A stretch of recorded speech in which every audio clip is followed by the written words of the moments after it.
It's like the Democrats are doing everything they can to get me to leave the state. I don't want to.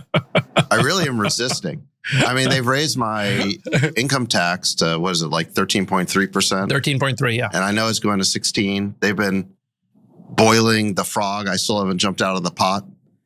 But for me, I think the wealth tax, I'm going to have to jump out of the pot with this. This is strategically why, Chamath, I'm glad I got out of California right before I was about to billionize. That was a smart move on my part. Oh, thank God. I mean, how else would you hoard your billions of dollars and avoid paying taxes? Now, billionaire tech oligarchs like the scumbags you just heard from in California are on full panic mode thanks to a proposed one-time tax on their staggering wealth.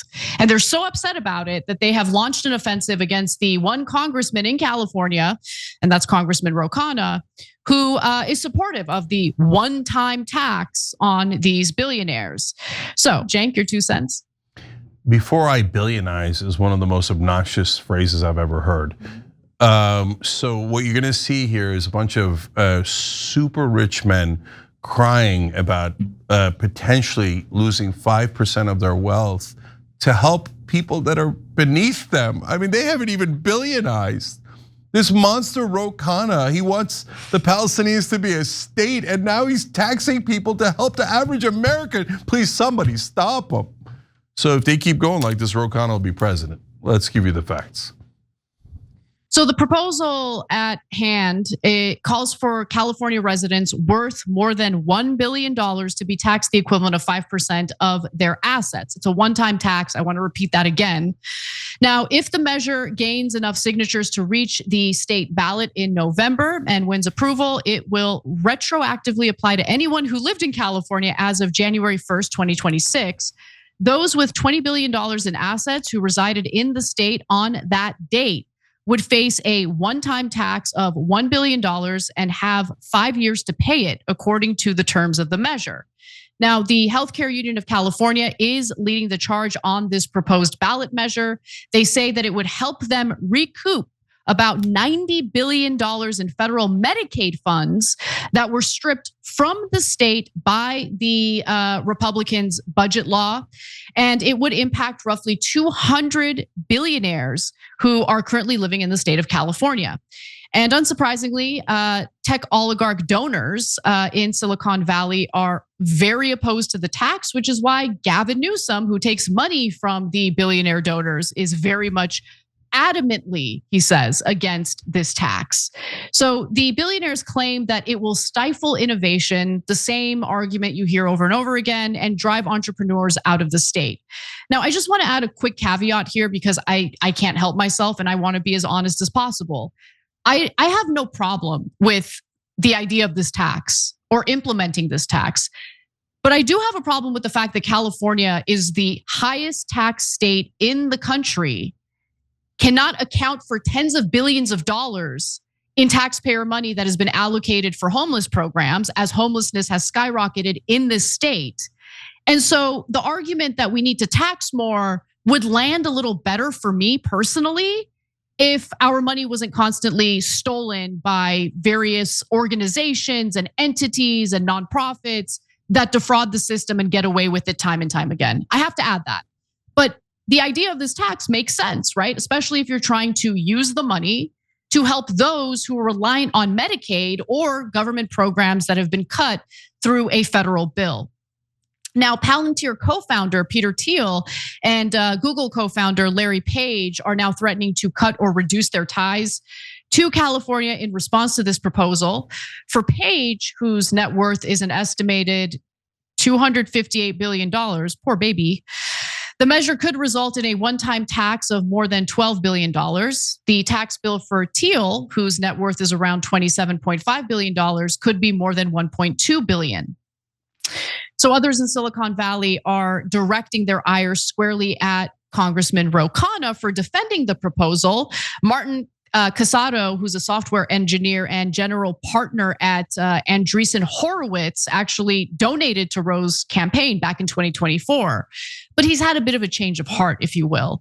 Now he's threatening to back a primary challenger, writing on X that Roe has done a speed run alienating every moderate I know who has supported him, including myself. Beyond being totally out of touch, this is hilarious. Really, Rose, the one who's out of touch, the billionaire who's complaining about a tax. Beyond being totally out of touch with that faction of his base, he's devolved into an obnoxious jerk.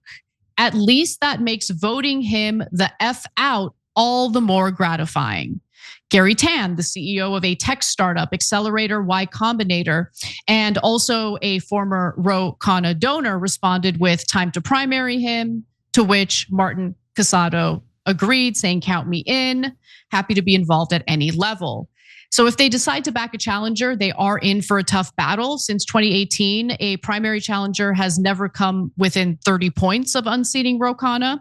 And in response to this wave of anger from the Silicon Valley tech billionaires, Khanna decided to defend the idea of the tax, saying that the seminal innovation in tech is done by thousands, often with public funds. Yes, we need entrepreneurs to commercialize disruptive innovation. Do we? But the idea that they would not start companies to make billions or take advantage of an innovation cluster if there is a 1% to 2% tax on their staggering wealth defies common sense and economic theory. He also called out other lawmakers for their unwillingness to stand up to the corporate elite, saying that his district is $18 trillion, nearly 1/3 of US stock market in a 50-mile radius. We have 5 companies with a market cap over $1 trillion companies. If I can stand up for a billionaire tax, this is not a hard position for 434 other members or 100 senators. Cenk, take it away. Yeah, so this is basically the tech bros going, didn't we bribe all of you guys? Oh no, we left Roe out. Oh, he doesn't take corporate PAC money and he doesn't take the corrupt money. Damn it, we missed someone. Okay, I'm glad you did. So let's look, there's an irony here that I'm not completely sold on the wealth tax. And so because it's a little bit hard to execute, that doesn't mean that I don't think that these guys should be taxed more, I do. And so let me make that point. So there might be a different way to do it, or this might be a perfectly fine way to do it. That's a debate I'd love to have. But either way, let's talk about the sum of money we're talking about here. Now, to be fair to Peter Thiel, this tax would cost him $1.2 billion, and that's a lot of money, right? So I did the math on it because I'm really good at math. And so if he's had 27.5 and you take away 1.2 billion, oh wow, you'd still have 26.3 billion. What are you gonna do with all that, Peter? What are you gonna do with it? Are you gonna run out of it? You're not gonna run out of it. You're not gonna start another company. You've already started like 1 million companies. You're gonna start 2 million more. Everybody knows it. You're not gonna miss that money at all. Now let's go to Larry Page. So 258, 12 billion is a lot of money. That would leave him with only 246 billion. Larry, where are you gonna spend all of that? What are you gonna do? Your children, grandchildren, great grandchildren, if they spent like the dumbest billionaires in the world, couldn't go through all that money in their lifetime. What are you hoarding it for? No, don't help the poor, don't help the middle class, don't help any average Americans. And if they find one congressman representing you guys, crush them, right? Well, you think that's good for you because you got to keep another billion out of your freaking ridiculous amount of billions you already have.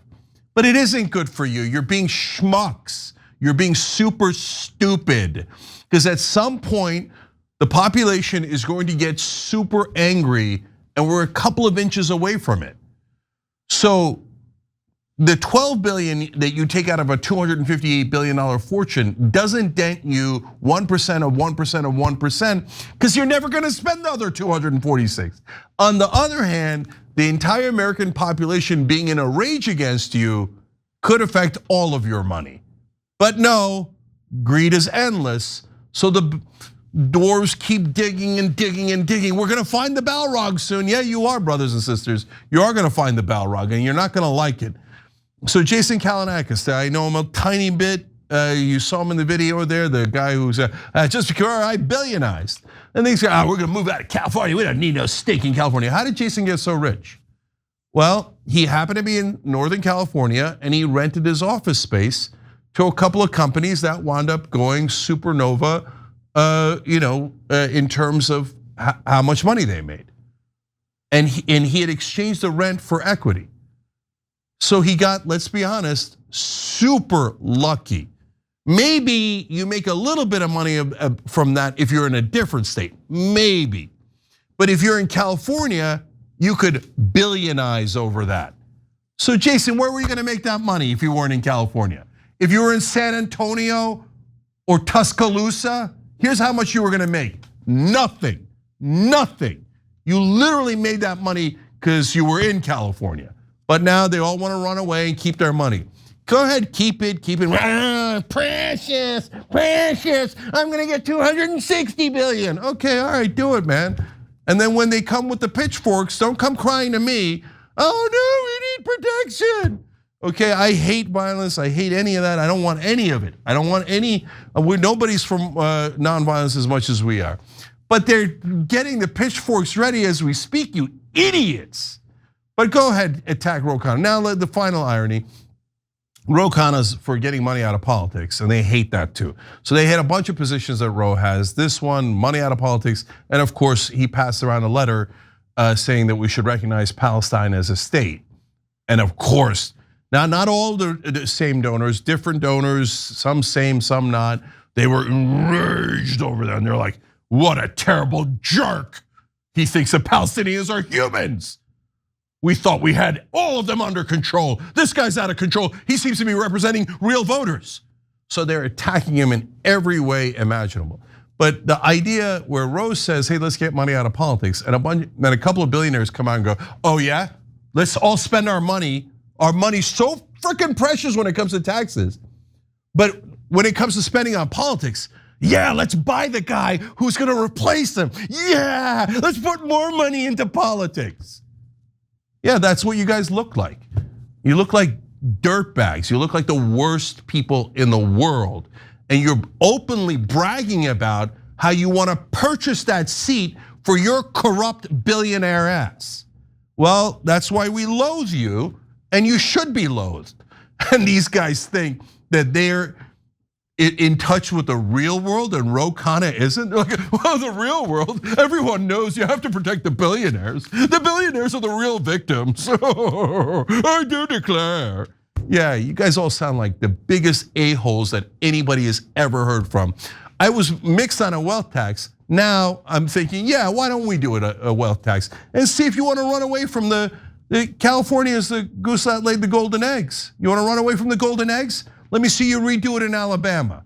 My guess is you won't, and you'll stay right here and you'll pay up. But that's if we ever have a decent and honest government, which is very, very unlikely. And of course, what do we tell you all the time? Corporate Democrats, corporate Republicans. And here comes Gavin Newsom. No, not my beloved billionaire donors. Yeah, all right. What happened to being a Democrat?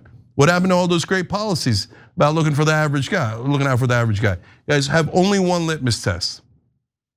Do they take corporate PAC money and foreign government money, or don't they? If they do, they're totally corrupt, 100% corrupt, and everything else is total BS. Nothing but propaganda. If they don't, they're at least being honest. And how can you tell? Super last thing, the only other guy that is being targeted as much as Ro Khanna is Tom Massey. So Massey is a Republican in Kentucky, but he also doesn't take foreign government money or corporate PAC money. So they're enraged. They have to take out the two honest people left in Congress. So that's the sick state of affairs in America. Every time you ring the bell below, an angel gets his wings. Totally not true, but it does keep you updated on our live shows.